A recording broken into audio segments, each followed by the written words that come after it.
बिस्मिल्लाहिर्रहमानिर्रहीम, अस्सलामु अलैकुम। मैं हूं करामत मुगल और आप देख रहे हैं Saeed Baloch official YouTube channel. मेरे साथ हैं सईद बलोच साहब, सीनियर जर्नलिस्ट हैं, सुप्रीम कोर्ट कवर करते हैं। सईद बलोच साहब, सुप्रीम कोर्ट से बड़े केस की बड़ी समाअत थी। मैं तो इसको यही कहूँगा कि जितनी भी करप्शन के मुकदमात ज़ेर इल्तवा हैं, ज़ेर समाअत हैं, वो उनका दारोमदार जो है ना इस केस पर। और मुझे जो मेरी सिक्स सेंस कह रही है ना, आप तो उससे मुतफिक नहीं हो, हमने एक वीडियो की थी कि इसका फ़ैसला 5-0 से ही आना। जो नैब तरामीम का लदम करार देकर गए थे ना उमर अताब बंदियाल साहब, वो इस कौम पर बहुत बड़ी नेकी थी। अब काजी फायज़ ईसा साहब ने जो बेंच बनाया अपने हम ख्याल जजों का, और जो आज हेयरिंग हुई है, मुझे तो यही लगता है कि बस अब खुली छूट है इस मुल्क में करप्शन करने वालों का। बहुत शुक्रिया करामत मुगल साहब। देखें, पाकिस्तान की ये जो पूरा रियासती ढांचा है, मेरे ख्याल में ये उसका इम्तिहान है। और आज केस की समाअत के दौरान जो कुछ कार्रवाई हुई है, चीफ़ जस्टिस समेत दीगर बेंच में शामिल जजेस की जानिब से जिस तरह की ऑब्जर्वेशंस और रिमार्क्स दिए गए, उसके बाद बिल्कुल ये तासुर बड़ा वाज़ेह होता जा रहा है कि सुप्रीम कोर्ट नैब तरामीम को बहाल कर सकती है।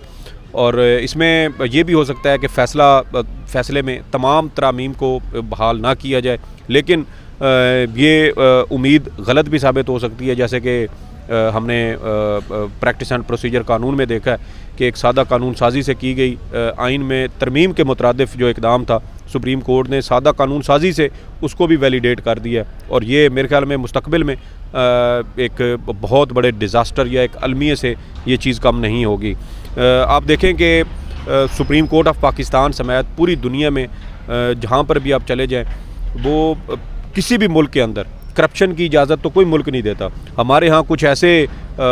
अक्लमंद किस्म के दानिश्वर बनने की जो कोशिश करते हैं, वो इस तरह की माजी में दलीलें देते रहे हैं कि पाकिस्तान में अगर तरक्की को, जो मुल्क की तरक्की है, उसको आगे बढ़ाना है, तो उसको बेहतर करना है, तो फिर हमें करप्शन की भी गुंजाइश पैदा करना पड़ेगी। रीमा उमर साहिबा के बारे में आपको याद है, उन्होंने एक चीनी जो है वो प्रोफेसर थे, उन्होंने एक रिसर्च पेपर का हवाला दिया था, और वो बात कहीं चीनी रिसर्च पेपर जो रिसर्चर थे उन तक पहुंच गए, तो उन्होंने नीचे आके उसको कमेंट कर दिया रीमा उमर की पोस्ट के, ट्विटर पोस्ट में। उन्होंने कहा, बीबी अब मैंने ये नहीं कहा कि चीन की तरक्की के लिए, वो चीन की तरक्की में करप्शन का बड़ा अहम किरदार है, और अगर आप किसी मुआशरे में करप्शन की इजाज़त देंगे तो वो मुआशरा जो है वो तरक्की करता है। आप मेरा पूरा रिसर्च पेपर पढ़े, उसके अंदर मैंने ये चीज़ें लिखी हैं, आप मेरी उस रिसर्च पेपर को गलत कोट कर रही हैं। तो ये एक तरह की उनकी जो समझे कि सुबकी हुई, उनको नदामत का वो इजहार उनको करना पड़ा और सारा कुछ। तो यहाँ पर पाकिस्तान में हुक्म इम्तना नहीं दिया गया। ये इस्तदा की थी फ़ारूक एच नायक की जानिब से, अदालत से ये इस्तदा की गई थी कि सुप्रीम कोर्ट ने 15 सितंबर को जो नैब तरामीम कलदम करार देने का फ़ैसला जारी किया था, उस फैसले को मुअत्तल किया जाए। लेकिन सुप्रीम कोर्ट ने उनकी ये इस्तदा मुस्तरद कर दी, लेकिन उनको एक और सूरत में उनको रिलीफ अदालत ने दे दिया है, और वो रिलीफ इस सूरत में दिया है कि जब तक प्रैक्टिस एंड प्रोसीजर वो क्या कहते हैं उसको, नैब तरामीम केस का फ़ैसला जो 15 सितंबर को मुख्तसर फ़ैसला तो जारी किया गया था, लेकिन तफसीली तहरीरी फ़ैसला अभी तक जारी नहीं हुआ। तो जब तक वो तफसीली तहरीरी फ़ैसला जारी नहीं हो जाता, अदालत ने यानी सुप्रीम कोर्ट ने ट्रायल कोर्ट या एहतसाब अदालत को इस बात का पाबंद ज़रूर कर दिया है कि जब तक वो तफसीली तहरीरी फ़ैसला जारी नहीं होता, नैब अदालतें इसके ऊपर कोई हतमी फ़ैसला ना करें। मिसाल के तौर पे कोई ट्रायल चल रहे हैं, कोई ट्रायल मिसाल के तौर पे 70-80% या 90% को पहुंच चुका था, लेकिन वो नैब तरामीम की वजह से वो वापस भिजवा दिया गया, अब वो दोबारा मुकदमात अदालत में आ गए हैं, तो हो सकता है कि अगले 1-2 महीने के अंदर अंदर उसके ऊपर कोई पेशरफ्त हो और उसका ट्रायल मुकम्मल हो जाए। तो नैब कोर्ट उसका फ़ैसला महफूज तो कर लेगी, लेकिन उस फैसले को अनाउंस नहीं करेगी, सज़ा नहीं देगी, क्योंकि सुप्रीम कोर्ट ने इसको आइंदा वो जो प्रैक्टिस है, वो उसका नैब तरामीम फ़ैसला है, उसके साथ इसको मशरूत कर दिया। और हमारे ज़राए ये बताते हैं कि अभी तक नैब तरामीम वाला फ़ैसला जो है उसके ऊपर बाकायदा साबिक़ चीफ़ जस्टिस उमर अताब बंदियाल और जस्टिस एजाज़ुल एहसन ने शायद अभी वो लिखा नहीं है। और साबिक़ चीफ़ जस्टिस उमर अताब बंदियाल इस हवाले से मशहूर थे कि उनके फ़ैसले 1-1, 2-2, 3-3 महीने, 6-6 महीने भी ताख़ीर का शिकार होते रहे हैं। लेकिन अब वो रिटायर हो चुके हैं, 6 महीने का उनके पास टाइम है, तो मेरे ख्याल में अगले 1 से 2 माह के अंदर अंदर शायद ये इसका तहरीरी तफसीली फ़ैसला भी जारी हो जाएगा। और तहरीरी तफसीली फ़ैसले के अंदर फिर सुप्रीम कोर्ट वो तमाम तर वजूहात उसमें लिखेगी कि जो तरामीम इमरान खान की जानिब से सुप्रीम कोर्ट में चैलेंज की गई थी, शिकों को जो चैलेंज किया गया था, कौन कौन सी शिक वाइज मेरे ख्याल में वो सारी चीज़ें सुप्रीम कोर्ट अपने फैसले में लिखेगी कि कौन सी शिक के क्या असरात थे पाकिस्तान के ऊपर और उसको क्यों कलअदम करार दिया गया है। तो ये जब तफसीली इसकी वजूहात आएंगी तो बहुत सारी चीज़ें जो है वो वाज़े हो जाएंगी। और लेकिन उसमें चीफ़ जस्टिस काजी फ़ाइज़ ईसा की जानिब से भी कुछ अहम ऑब्ज़रवेशन जो है वो दी गई हैं और उन्होंने कहा है कि जहाँ से मुझे ये लगता है कि ये शायद एक वाज़े इशारा है कि नैब तरामीम बहाल होंगी। और वो क्यों होंगी, आज चीफ़ जस्टिस साहब ने कहा कि नैब तरामीम जो की गई इससे सिर्फ फ़ोरम तब्दील हुआ है, नैब तरामीम से कोई मुल्ज़िम बरी नहीं हुआ, सिर्फ फ़ोरम तब्दील हुआ। तो चीफ़ जस्टिस साहब से एक बड़ा मुअद्दबाना किस्म का उनसे मेरा सवाल है कि चीफ़ जस्टिस साहब अगर सिर्फ फ़ोरम तब्दील हुआ है, क्या आपको नहीं पता कि एंटी करप्शन इस्टेब्लिशमेंट किस किस्म का इदारा है? क्या सुप्रीम कोर्ट के सामने इस वक्त परवेज़ इलाही का मुकदमा ज़ेर समात नहीं है? उसके अंदर उन्होंने कौन सा नुक्ता उठाया? उसमें उन्होंने यही एंटी करप्शन इस्टेब्लिशमेंट के वो बूंदे जेली मुकदमात उठाए हैं जिसके तहत इनको पहले लाहौर में गिरफ़्तार किया गया। जब उस मुकदमे में इनको अदालत से ज़मानत मिली तो इन्होंने गुजरांवाला के अंदर एक और बूंदा मुकदमा कायम किया और उसके ऊपर इन्होंने उसको एक बार फिर उसकी गिरफ़्तारी डाल दी। तो चीफ़ जस्टिस साहब और सुप्रीम कोर्ट ऑफ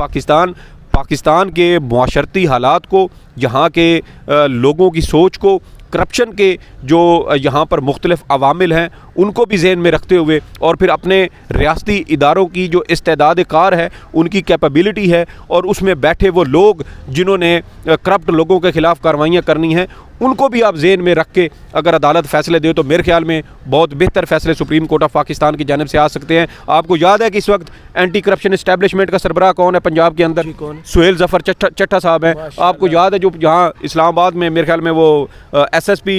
वो थे, क्या कहते हैं, ऑपरेशंस थे शायद, जब पिछले साल पाकिस्तान तहरीक इंसाफ का वो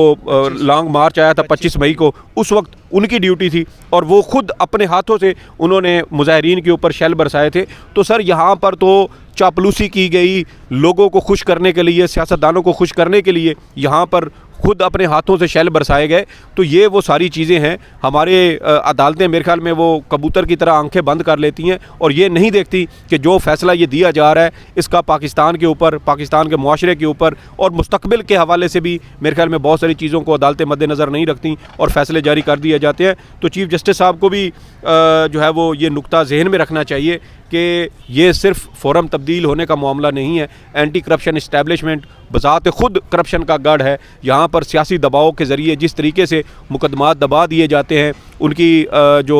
इन्वेस्टिगेशन है उनके अंदर जिस तरीके से झोल पैदा किए जाते हैं, खामियाँ पैदा की जाती हैं, सुकम छोड़े जाते हैं, उसकी वजह से आपके ये जो तमाम मुल्ज़मान हैं जिनके ऊपर अरबों खरबों की करप्शन के इल्ज़ामात हैं वो अदालतों से जाके बाइज़्ज़त बरी हो जाएंगे। 1100 अरब रुपए के मुबैना करप्शन के इल्ज़ाम सामने आए थे जब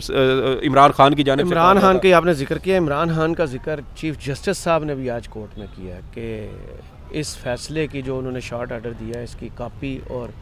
जो पिटिशंस हैं वो भी उनको भिजवाई जाए। उससे फ़र्क क्या पड़ेगा इस केस पर? देखें, जब ये मरकज़ी case supreme court of Pakistan में ज़ेर समात था ना गुज़श्ता साल, जब 2 जुलाई को ये दरख्वास्त दायर की गई तो वो साबिक़ वज़ीर-ए-आज़म इमरान खान की जानिब से ही दायर की गई थी और इमरान खान इसमें मरकज़ी केस में इसके दरख्वास्त गुजार थे। फिर उन्हीं की दरख्वास्त के ऊपर 54 समातें हुई और 54 समातों के बाद सुप्रीम कोर्ट ऑफ पाकिस्तान ने इसके ऊपर फ़ैसला महफूज किया जो 15 सितंबर को जारी किया गया और उसके तहत सुप्रीम कोर्ट ने ब्यूरोक्रेसी से मुतल्लिक जो एक शिक थी उसको बरकरार रखा और दीगर तमाम शिके कलअदम करार दे दी। तो इमरान खान के अभी जो अपीलें हैं ये भी दर हकीकत इमरान खान के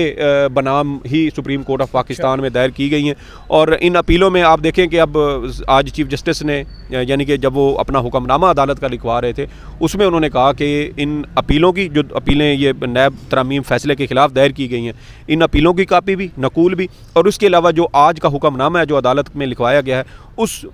हुक्मनामे की कापी भी जो दरख्वास्त गुजार थे मरकज़ी केस में यानी चेयरमैन PTI और साबिक़ वज़ीर-ए-आज़म इमरान खान को अडियाला जेल में जेल सुपरिटेंडेंट के ज़रिए वो फराहम की जाएँ और उसके ऊपर फिर आइंदा समात मेरे ख्याल में वो गैर मुअय्यना मुद्दत तक है, लेकिन मेरे ख्याल में इसमें ज़्यादा से ज़्यादा भी 2 महीने या 3 महीने लग सकते हैं तफसीली फ़ैसला आने में। तफसीली फ़ैसला आएगा तो फिर इस केस की मज़ीद कार्रवाई आगे बढ़ेगी, लेकिन बज़ाहिर अब ये चीज़ें वाज़े ज़रूर हो गई हैं कि अगर चीफ़ जस्टिस साहब ये ऑब्ज़रवेशंस दे रहे हैं कि इस इन तरामीम से किसी को कोई फ़ायदा नहीं हुआ, सिर्फ फ़ोरम तब्दील हुआ है, तो ये एक तरह का वाज़े इशारा है कि सुप्रीम कोर्ट इन तरामीम को बहाल करेगी। और उसकी एक और वजह यह भी है कि यही वो तमाम जज साहबान हैं जिन्होंने प्रैक्टिस एंड प्रोसीजर कानून में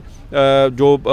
कानून था जो पार्लियामेंट ने बनाया था उसको इन्होंने कहा वैलिडेट किया और कहा कि पार्लियामान को कानून साजी करने का इख्तियार है। फिर आप जस्टिस मंसूर अली शाह का जो गुज़श्ता हफ्ते का नोट आया इख्तलाफी नोट, उसमें आप देखें उसमें वो भी यही बात कर रहे हैं, भाई पार्लियामान अगर चंद लोगों को तहफ़्फ़ुज़ देने के लिए कानून साजी कर सकता है तो फिर और इससे बढ़कर आइन की खिलाफ वर्जी क्या होगी, आइन की तौहीन क्या होगी। कि आइन तो कहता है कि तमाम शहरियों को बराबरी के बुनियाद पर हकूक़ मिलने चाहिए, तो अगर चंद लोग बैठ के 1100 अरब रुपए की करप्शन करके पैसा डिकार जाते हैं तो फिर क्या दूसरे लोगों की ये हक तलफी नहीं हो रही? या तो फिर आप सबको बराबरी का हकूक़ दें, फिर सुप्रीम कोर्ट कह दीजिए कि करप्शन करना सबका हक है, सबको बराबरी की बुनियाद पर उनको करप्शन करने की इजाज़त दी जाए। तो ये करप्शन किसी भी मुआशरे में इसको फ़रोग़ नहीं दिया जा सकता, इसकी सताइश नहीं की जा सकती। पाकिस्तान जैसा मुल्क जो बैरून मुल्क से कर्ज़ लेकर अपने रोज़मर्रा के अखराजात चला रहा है, क्या वहाँ पर 1100 अरब रुपए की करप्शन की इजाज़त देना इस मुल्क और कौम के साथ जुल्म और ज़्यादती की नहीं है? कि हमारे जजेस जो हैं इसको सिर्फ ये मामला कह दें ये पार्लियामान का इख्तियार है, वो कानून साजी कर सकते हैं? क्या ये सिर्फ इतनी छोटी सी बात है कि सुप्रीम कोर्ट बस ऐसे ही कह दे कि ये तो पार्लियामान का इख्तियार है, उन्होंने कानून साजी किया तो वो कर सकते हैं? 1100 अरब रुपए की करप्शन अगर माफ़ हो रही है तो उसमें सुप्रीम कोर्ट कुछ नहीं कर सकती।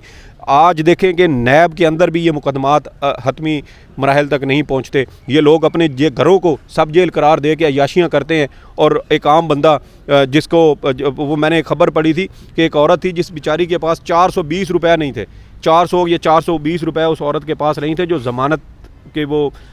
जमा करवाए जाते हैं। तो 19 साल वो बेचारी, और 18-19 साल उसकी उम्र थी और वो 19 साल वो जेल में रही, 38 साल की उम्र में वो जाकर रिहा हुई। तो यहाँ पर वो इमरान खान जो रोता पीटता है ना सर, वो बिल्कुल ठीक करता है कि यहाँ पर अमीर के लिए और कानून है। हमारे सामने नवाज़ शरीफ साहब की और इमरान खान की मिसाल नहीं है कि एक रियासत का चहेता बन के, लाडला बन के उसको कैसे रियासत उसके आगे लेटी पड़ी है, अदालतें उसको इंसाफ होम डिलीवरी दे रही हैं। और दूसरी जानिब एक वो साबिक वज़ीर आज़म है जिसके मुकदमात के ऊपर एक जज साहब जो है वो सांप बन के बैठे हैं और उसको ना फिक्स करते हैं, ना फैसले करते हैं, ना उनको किसी और जज के सामने उसको मुकर्रर करने के लिए भेजते हैं। तो ये सर आप सिर्फ इस चीज़ को ना देखें, इन चीज़ों के मुआशरे के ऊपर आने वाले दिनों में, आने वाले सालों में इसके मुआशरे के ऊपर क्या असरात होंगे। सही, सुप्रीम कोर्ट को ये चीज़ें भी मद्देनज़र रखनी चाहिए। चले, बहुत शुक्रिया सईद बलोच साहब, आपके तजिए का कमेंट्स बॉक्स में ज़रूर बताइएगा। वीडियो आपको कैसी लगी, इजाज़त दीजिए,